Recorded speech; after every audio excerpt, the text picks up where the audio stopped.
and she just seems like her energy is just up above. And it seems like Rita is definitely taking care of Rita and not engaging with people that are like envious of her, because the fact is that a lot of people, when Rita first stepped into the beef sector, people were afraid of her. They were afraid of her freaking roasting them. So they started like digging into her. So they would use information about her most private information. As I was saying, they used private, intimate, family issues that should never be, used against anyone.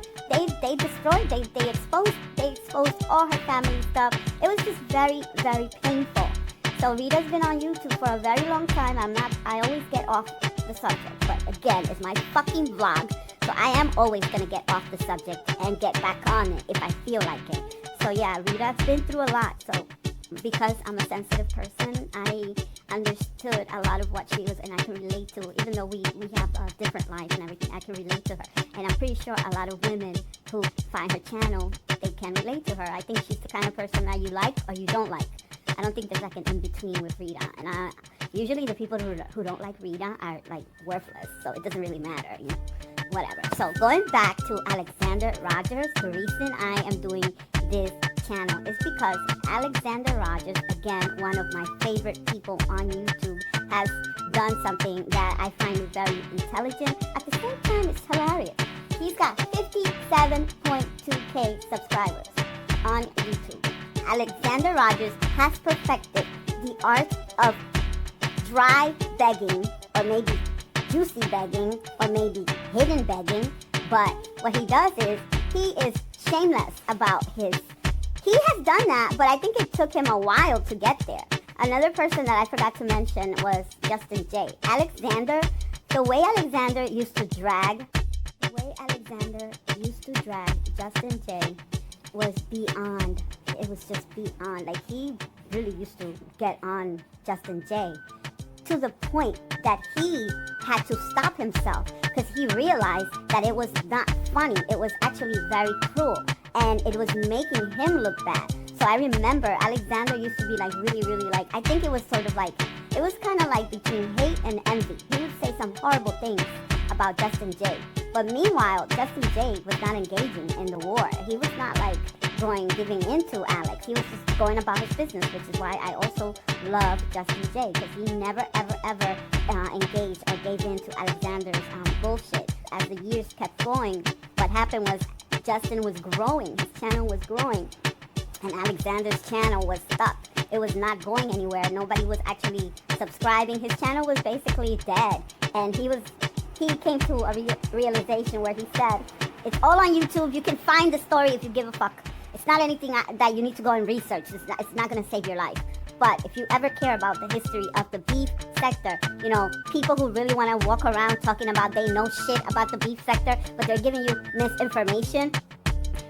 If you want to find out who was who and what happened, you will see that Alexander Rogers stepped back and he put a few videos out with some real apologies. He really apologized in a very real way, and he said, I'm really sorry that I did this. He said this person did not deserve any of it. It was wrong on my part, and if I'm going to be a better person, I need to stop doing that, and I know that I was wrong for it. And it was just like the best thing that he ever did, because it kind of showed, his maturity, and it just gave him a way of releasing the envy and whatever was holding him back that kept, making him do that. Now, Alex can roast.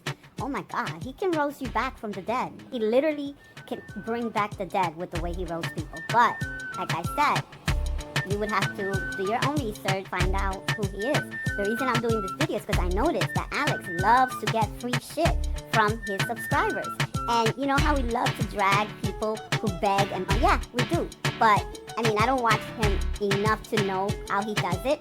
But Alexander, who's supposed to be, this is some tea and mess on Alex, right? Alex is forever talking about how he is got this and that and above and class and bush and money and socialites and blah, blah, blah, blah, blah, blah. He always wants to talk about déclassé and blah, blah. Oh, I'm so above you peasants. Guess who's begging? Look at this, people. Any lyrics when me talk, if me DJ girl come out, because you nah shout out, and when you hear the ragamuffin, you fi jump and shout, don't touch me gate. You not pay me what I read, because great is great, you underrate. Follow me, you pretty face and bad character, them the kind of living can hold chaka. Follow me, you pretty face and bad character, them the kind of living can hold chaka. Say girl you pretty, you face it pretty, but your character dirty. Girl you just a act too flirty, you run to Tom Dick and also hurry. And when you find your mistake, you talk about you sorry. Now every mingle and they hear this young girl have a passion.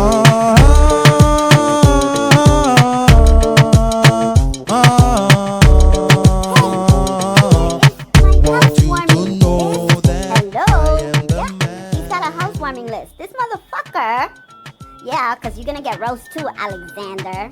This motherfucker has a housewarming list. No one gets a pass. No one gets a pass. You see, you cannot talk shit about anyone because everyone is a beggar at some point on YouTube. And I find it very weird that you, who claims to be like talking about socialites, you know, always in Vegas, and that I've got money to burn, and I've rubbed elbows with this one, and oh, I would. This is some biffa behavior, yeah. Alexander has like his own dictionary and he's got like merchandise and all that. So there's a lot of things, there's a lot of words that he has created. And if you go to his page, you're gonna see a comment that I wrote, which is, how are you funny from jump? Oh, I just love Alex. But yeah, let's go back to the mess. Alex, you're begging? You're a beggar? How shameful, Alex. Next thing you know, you got, hey, here is my housewarming wish list. This is ridiculous. Well, it's not ridiculous. It's like weird. Like, you people literally like can make money by you're panhandling. Panhandling, Alex, on YouTube. It's true. Even the best people do it. No one panhandles more than anybody else. You can't really, like, if you're talking about someone on YouTube, you can't really talk about them begging because everyone does it. Everyone. That's something that whoever's listening, when you are going to, you know, there are some people who are not begging at all. You'll go to their channels and you'll see and you'll hear them. But then there is what's called dry begging, where they will, thank you for your cash apps. It's greatly appreciated, but it's not needed.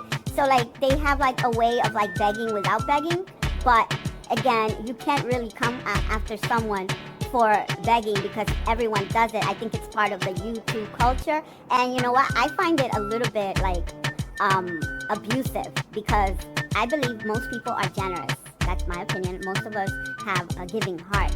So when you are on YouTube and you are aware of the fact that the majority of people are, especially American people, they're very generous. Like, we just are generous. We do. Americans are, like, if you come across people that are cheap, yeah, that's true. But overall, humans, Americans, they'll give. They like to give because they have so much. They want to share it. And, you know, that again, there's the law of karma where the more you give, the more you get. People do abuse, you know, they abuse their subscribers by begging, by asking them to give.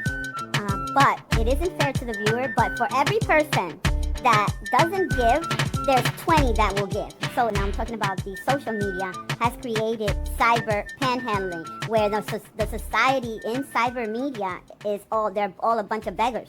There's no way that people on cyber media are willing to like put work without begging. Like, it's kind of like, oh yeah, I'm here, I'm gonna beg.